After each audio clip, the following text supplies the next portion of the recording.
Messieurs, la question qui tue déjà.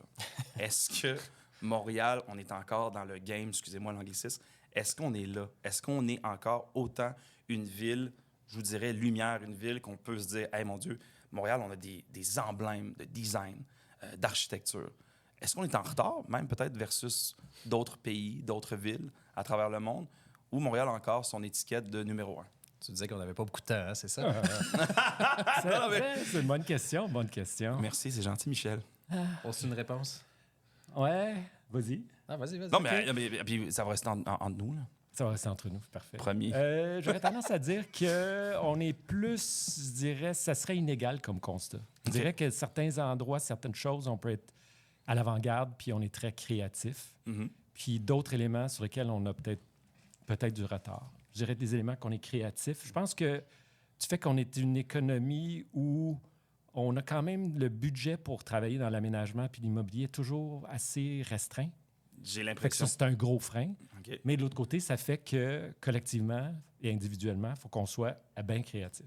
Parce qu'il faut faire des choses avec peu de moyens.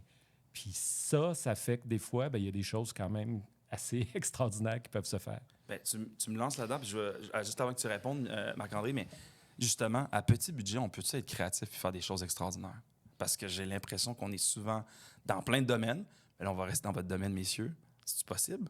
Avec peu d'argent, de faire de quoi de beau? Moi, je commence à être un peu tanné. Non, mais je commence à être un peu tanné de l'entendre, celle-là, tu sais.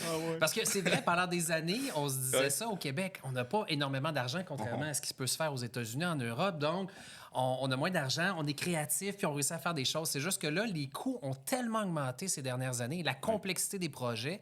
Souvent, on demande maintenant des projets multidisciplinaires. Là, c'est pas juste un architecte puis un ingénieur. Tu sais, là, il y a un biologiste.